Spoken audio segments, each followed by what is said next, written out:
Hello எல்லாருக்கும் வணக்கம். என் பேரு ஆதர்ஷ். இந்த வீடியோல இங்கிலாந்து வர்சஸ் இந்தியா ரெண்டாவது ஓடியை ரிவ்யூ பண்ண போறேன். இங்கிலாந்து இந்த மேட்சை 4 விக்கெட் கையில வச்சு ஜெயிச்சுட்டா இந்த ரிவ்யூக்குள்ள போயிடலாம்.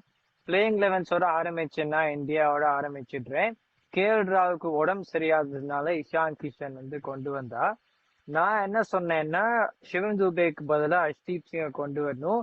ஹர்ஷ்தீப் சிங் திருப்பி ரெஸ்ட் பண்றதா இருந்தா பிரின்ஸ் யாதவை கொண்டு வரணும்னு நான் சொன்னேன்.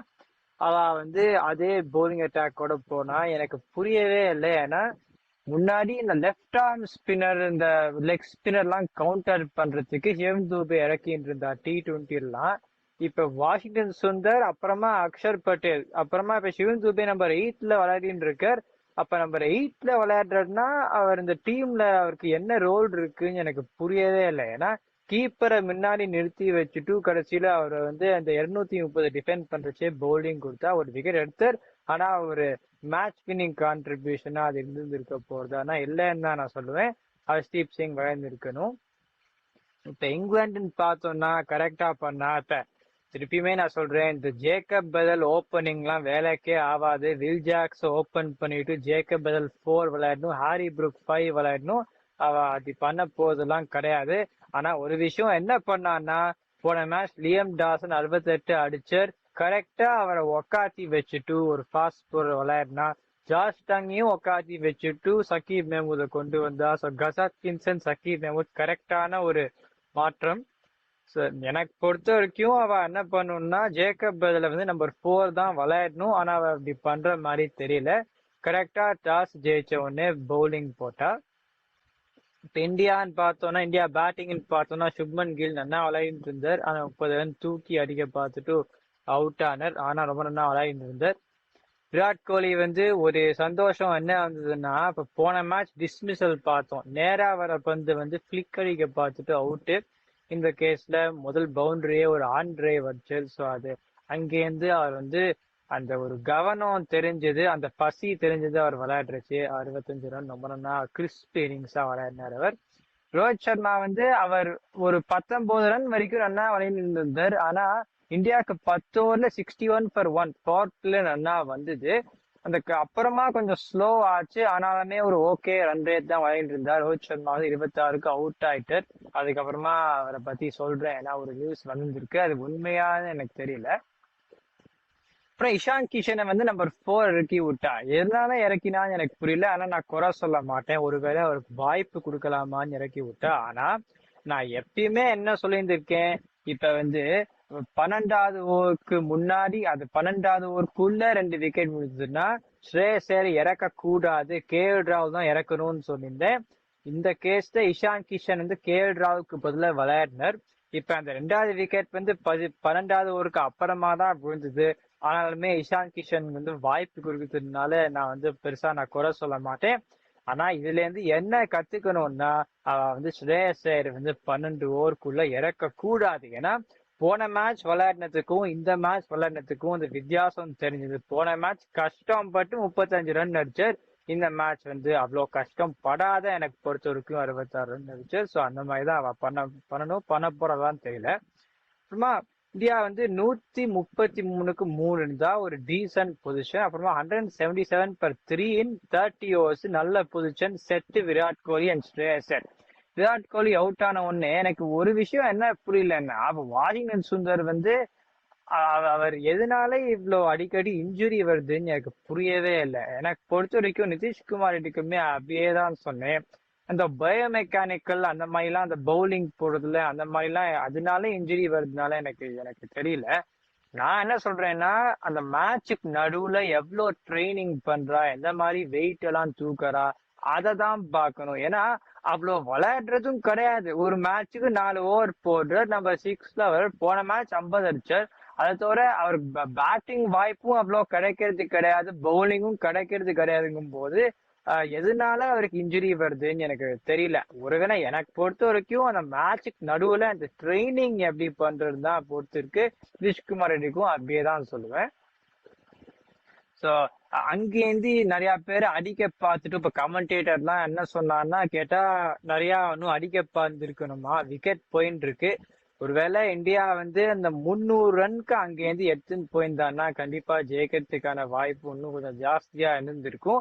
ஆனா ஹர்ஷ்தீப் சிங் விளையாடாததுனால அது இங்கிலாண்டும் சேஸ் பண்ணலான்னா நினைச்சிருந்திருப்பா. ஏன்னா ஹர்ஷ்தீப் சிங் இந்த ஃப்ரண்ட் லைன் போலர் விளையாடாததுனால அவளுக்கும் சௌரியமா தான் அமைஞ்சிருக்கும். ஆனா என்ன சொல்றேன்னா இப்ப கடைசியில இந்த நம்ம என்ன பார்த்தோம்னா பும்ராவே 20 ரன் இருக்கு. சோ அந்த பேட்டிங் டெப்த் எனக்கு புரியவே இல்லை. ஏன்னா சிவன் தூபே வந்து பேட்டிங்கா நம்பர் 8ல இறக்குறா. அவர் முதல் பந்துல அவுட் ஆயிட்டு பும்ரா வந்து 20 ரன் அடிக்கிறதுனா இந்த பேட்டிங் டெப்த் எல்லாம் தேவையே இல்லை. ஒரு 4 ஃப்ரண்ட் ஹர்ஷ்தீப் சிங்கும் ரன் அடிப்பார் பேட்டிங் பண்ணா. சோ ஹர்ஷ்தீப் சிங் பும்ரா அந்த கடைசி ரன் அடிக்கிறதுக்கு ஆளு இருக்காங்கும் போது சிவன் தூபே ஒரு ரோல் இந்த டீம்ல என்ன கடைசியில இந்த 2வது இன்னிங்ஸ கீப்பரை மேல நிக்க வச்சுட்டு போடுற ஒரு 230 டிஃபெண்ட் பண்ணிச்சு. அதெல்லாம் வேலைக்கே ஆகாது. சோ எதனால அவரை கொண்டு வந்தா அவரை குறை சொல்ல. ஏன்னா அவர் வந்து கொடுத்த ரோல்ல தான் பெர்ஃபார்ம் பண்ண முடியும். ஆனா எதனால அவரை கொண்டு வந்தார்னா நிதிஷ்குமார் ரெட்டி பவுலிங் போடுவார், ஹர்திக் பாண்டியா பவுலிங் போடுவார்னு கொண்டு வந்தா. ஆனா அவ 2 பேரோட பவுலிங்கும் சிவன் தூபியோட பவுலிங்கும் கம்பேர் பண்ண முடியுமானா கம்பேர் பண்ண முடியாது. சோ அதுவும் அவரோட பேட்டிங் வந்து கடைசியில ஒரு ஓடிஐ ஃபார்மேட்ல கடைசியில ஒரு நம்பர் 8 சிவன் தூபி இறங்குற அளவுக்கு இருக்கான்னா T20ல ஒரு நம்பர் 4 நம்பர் 5. ஆனா நான் ஓடிஐல இப்போதைக்கு நான் அவரை போட மாட்டேன். அவரோட அந்த ஃபாஸ்ட் போலிங் ஆல்ரவுண்டர்னு நினைச்சிருந்தா அவ வந்து விளையாடிருந்திருக்கா. சோ என்ன பண்ணுவேன்னா அடுத்த மேட்ச் இந்த ஹர்ஷ்தீப் சிங் விளையாடியே ஆனும். இப்ப இங்கிலாந்துன்னு பார்த்தோம்னா இப்ப வந்து ஜோஃப்ரா ஆர்ச்சர் வந்து சீக்கிரமாவே பவுல் அவுட் பண்ணிட்டு எதனாலன்னா சகீர் மெஹமூத், கஸ் அட்கின்சன், சாம் கரன் இன்னும் 3 பேர் இருந்தா பவுலிங் போடுறதுக்கு. நான் சொன்ன மாதிரி ஆயில் ரஷீத்க்கு இந்த சீரீஸ் T20 சீரீஸும் பார்த்தோம், இங்கேயும் பார்த்தோம், அவர் வந்து அந்த எஃபெக்டே இல்லை. அதனால்தான் இந்த கண்டிஷன்ஸ் ஃபாஸ்ட் பவுலர் டாமினேட் பண்ற கண்டிஷன்ல வந்து கரெக்டா லியம் டாசனை உட்காத்தி வச்சுட்டு வில் ஜாக்ஸையும் போட்டா. ஸோ இங்கிலாந்து வந்து சரியாதான் பண்ணா. இங்கிலாந்து பேட்டிங் பார்த்தோம்னா முதல் பந்துலே விக்கெட் விழுந்துருச்சு. அப்புறமா நான் சொல்லிட்டே இருக்கேன் ஜேக்கப் பதில் ஓப்பனிங் வேலைக்கே ஆகாது. அவர் அந்த நியூசிலாந்து சீரீஸ்லாம் அவர் நம்பர் 4 தான் விளையாடிட்டு இருந்தார். இப்ப ஹாரி புர்க் ஒரு இன்னிங்ஸ் நம்ம பார்த்தோம், எல்லாத்தையுமே அடிக்க பாக்குறார். அதனால அந்த எல்லாத்தையுமே அடிக்க பாக்கறச்சே இப்ப நிறைய பேர் என்ன சொல்லுவான்னா டேக்கிங் ரெஸ்பான்சிபிலிட்டின்னு சொல்லுவா, பொறுப்பெடுத்துக்கிறேன்னு சொல்லுவா. அது ஒரு தப்பான ஒரு இது. ஏன்னா நிறைய பேர் அப்படிதான் சொல்றா. கடைசியில என்ன ஆகுதுனால மேல இறங்கினாதான் பொறுப்பெடுத்துக்கலாம். இப்ப சில பேர் வந்து அவளோட ரோல் தான் பொறுத்து இருக்கு. நான் என்ன சொன்னேன் ஸ்ரேயஸரை பத்தி 12 ஓவருக்குள்ள அவர் பேட்டிங் வரக்கூடாது ஓடிஏல நான் நேரா சொல்லியிருந்திருக்கேன். ஆனா என்ன இப்ப ஒருவேளை T20ல விளையாடும் போதே நான் என்ன சொன்னேன், அவர் முதல் 4 ஓவருக்குள்ள இறங்க கூடாதுன்னு சொன்னேன். நம்பர் 4ல தான் விளையாடணும். ஏன்னா அந்த முதல் 4 ஓவர்ல இறங்குறதுக்கான வாய்ப்பு குறைவா இருக்கும்னு சொன்னேன். ஆனா அந்த 2025 சீசன்ல வந்து அவர் எதுக்கு எடுத்தாலும் மேலதான் நம்ம 3 தான் இறங்கிட்டு இருந்தது. அந்த கன்சிஸ்டன்சி அவ்வளவு இல்ல. அந்த 2வது பாதியில ஜாஷ் இங்கிலீஷ் 3 ஸ்ரேயஸ் ஐயர் 4 பண்ண உடனேதான் அந்த கன்சிஸ்டன்சி இருந்தது. நிறைய பேர் என்ன நினைச்சுக்கிறான்னா டேக்கிங் ரெஸ்பான்சிபிலிட்டினா நான் மேலதான் இறங்கணும், நான் மேல இறங்கலைன்னா அது வந்து என்ன சொல்றது வேற எல்லாருமே அடிக்க விட்டுட்டு நான் கடைசியில வர மாதிரிதான் இருக்குன்னு நினைக்கிறா. அது வந்து ஒரு தப்பான இது எனக்கு பொறுத்த வரைக்கும். அந்த ரோல் படி பொறுப்பு எடுத்துன்னு பண்ணா இப்ப ஜாஸ் பட்லர் நம்பர் 6ல நல்லா விளையாடுனா ஒரு பினிஷரா பொறுப்பெடுத்துன்னு அவர் பண்ணுவார். அதனால அவர் வந்து மேல இறங்குறதுக்கு அவசியமே இல்லை. அந்த மாதிரி ஹாரி புரூக் வந்து அடிச்சு விளையாட போறார், அப்படிதான் பண்ண போறாருன்னா Jacob Bethell 4, Will Jacks opening, Harry Brook 5, Jos Buttler 6. ஏன்னா ஜாஸ் பட்லர் பதக்கிறதுக்காக சாம் கரனை இறக்குறா. இப்ப அவர் நல்லா விளையாடினார். ஆனா இப்ப நம்பர் 5ல வந்து ஹாரி புரூக்கா சாம் கரனா கண்டிப்பா ஹாரி புரூக்கை தான் எடுப்பேன். சோ அந்த மாதிரி தான் நான் பண்ணுவேன். ஆனா அவர் பண்ண போறது கிடையாது. இந்த பேட்டிங் அப்ரோச்சும் சரியாவே இல்லை. இப்ப ஜோ ரூட் அத்தோட எல்லாருமே தப்பான நேரத்துல சுத்தி அவுட் ஆனாலுமே எனக்கு வந்து இங்கிலாந்து தான் ஜெயிக்க போறான்னு எனக்கு தோணித்து. ஏன்னா இப்ப இந்தியாவோட அட்டாக்னு பார்த்தோம்னா இப்ப ஜஸ்பிரீத் பும்ரா, அப்புறமா பிரசித் கிருஷ்ணா ரன் கொடுக்கற bowler can big wickets, Gurnoor Brar வந்து ரன் கொடுக்கற போலர் கேன் பிக் விக்கெட்ஸ். அவர் எப்படின்னா ஆரம்பத்துல அவ்வளவு எக்கானமி போறது கிடையாது.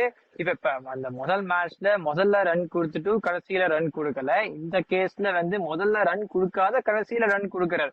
சோ ஏதாவது ஒரு ஃபேஸ்ல விக்கெட் எடுத்தாலுமே ரன் போயிடுறது. சோ அதை வந்து கண்டுக்கணும். எதனால இந்தியா அது மேல பண்ண முடியலன்னா இப்ப ஹர்ஷ்தீப் சிங் விளையாடல. சோ இந்த கேஸ்ல வந்து பும்ரா வந்து நிறைய ஓவர் ஆரம்பத்திலே போட்டுட்டார். ஆனா இங்கிலாந்து வந்து அந்த 3 சீவன் வச்சிருந்ததுனால ஜோஃப்ரா ஆர்ச்சர் 10 ஓவர் போந்தாலும் பரவாயில்ல இருந்தது. ஆனா இந்தியா வந்து அந்த மாதிரி பண்ண முடியல. ஏன்னா அந்த 4வது சீவன் வளரல. சோ இந்தியா வந்து இந்த சரியான 11 எடுக்காததுனாலதான் இந்த மேட்ச் தோத்தா. இப்ப ரிப்போர்ட்ஸ் வந்திருக்கு, அதாவது ரோஹித் சர்மா வந்து இந்த 2027 வேர்ல்ட் கப் பிளான்ல இல்லைன்னு சில பேர் ரிப்போர்ட் வந்திருக்கு. அத பத்தி நான் என்ன சொல்லுவேன்னா, இப்ப அவர் எப்ப விளையாடினாலுமே அந்த எதிர்பார்ப்பு இருக்கு, அவர் அடிப்பாரான்னு. இப்ப வந்து ஒரு மேட்ச் 70 அடிச்சாருன்னா அடுத்த மேட்ச் ஒரு 5 ரன் அடிச்சாருன்னா நிறைய கேள்வி ஆரம்பிக்கிறது. ஏன்னா ரோஹித் சர்மா விராட் கோலியும் கம்பேர் பண்ணோம்னா அந்த ஒரு இமேஜ் இருக்கு. அதாவது விராட் கோலி ஒரு மிருகத்தனமா ஃபிட்னஸ் பண்றதுனால இப்ப அவர் சில சமயம் ரன் அடிக்காத இருந்தாலுமே அந்த அளவுக்கு வந்து அந்த கவலை எல்லாம் வரமாட்டேங்கிறது நிறைய பேருக்கு. ஆனா இப்ப ரோஹித் சர்மா வந்து இப்ப அவரும் அந்த நிறைய அந்த வெயிட் டிரான்ஸ்பர்மேஷன் நிறைய பேர்லாம் சொல்லியிருந்திருக்கா. ஆனா அதை இது பண்ணியும் அவர் வந்து சில சமயம் ரன் அடிக்கிறார். அவர் வந்து என்ன சொல்றது, ஒரு 370 மாதிரி அடிச்சிருந்திருக்கார். நான் கோலி அளவுக்கு கன்சிஸ்டன்டா இல்ல, அதுவும் ஒத்துக்கிறேன். அதுவும் நிறைய தடவை வந்து அவர் விளையாடுறத பார்க்கும் போது இன்னும் அடிச்சிருந்திருக்கலாம் தான் தோல்றது. ஆனா இப்ப அந்த முடிவுக்கு வரணுமான்னு எனக்கு தெரியல. ஏன்னா ஒரு பிளேயர் வந்து எப்ப இறங்கினாலும் நீ அடுத்த மேட்ச் இருக்க போறியான்னு தெரியாத அது இருக்குன்னா, அதுவும் இந்த ஏஜ் ஃபேக்டர் நிறைய பேர் அதெல்லாம் சொல்றா. அது கண்டிப்பா மனசுல ஓடும். அதனாலதான் எனக்கு பொறுத்த வரைக்கும் இன்னும் கொஞ்சம் நாளைக்கு கொடுத்துருக்கலாம்னு நான் நினைக்கிறேன். ஆனா அந்த கேஸ்ல வந்து லாஸ்ட் மேட்ச் தான் ஃபைனல் மேட்ச்னா இந்தியாவுக்கு வந்து ஃபேண்டாஸ்டிக் பிளேயர், ஒரு ஃபேண்டாஸ்டிக் கேப்டனா இருந்திருக்கார். இப்ப வந்து அந்த ஃபைனல்ல கே எல் ராகுல் number 4, R Ashwin plays head of சிராஜ்னா இந்தியா வந்து அந்த மேட்ச் அந்த ட்ரோஃபியை தூக்கிந்திருப்பா. அந்த 2 முடிவை எடுக்காததுனாலதான் இந்தியா அந்த மேட்ச் தோத்து போனா. இப்ப என்ன சொல்றது, ரொம்ப ஒரு வருத்தப்பட வேண்டிய ஒரு விஷயம் தான். ஆனா அவ வந்து ரோஹித் சர்மா தாண்டி வேற ஏதாவது எடுக்கலாம்னு நினைச்சா அவ வந்து எடுக்க போறா. நிறைய பேரும் இருக்கா, நான் இல்லைன்னு சொல்ல. ஆனா ரோஹித் சர்மா வந்து என்ன சொல்றது, எனக்கு பொறுத்தவரைக்கும் இன்னும் கொஞ்சம் நாளைக்கு கொடுத்துருக்கலாம் அப்படிதான் நான் சொல்லுவேன். எங்க பார்க்கலாம். இந்த வீடியோ என்ஜாய் பண்ணீங்கன்னா லைக் பண்ணுங்க, சப்ஸ்கிரைப் பண்ணுங்க. My opinion watch.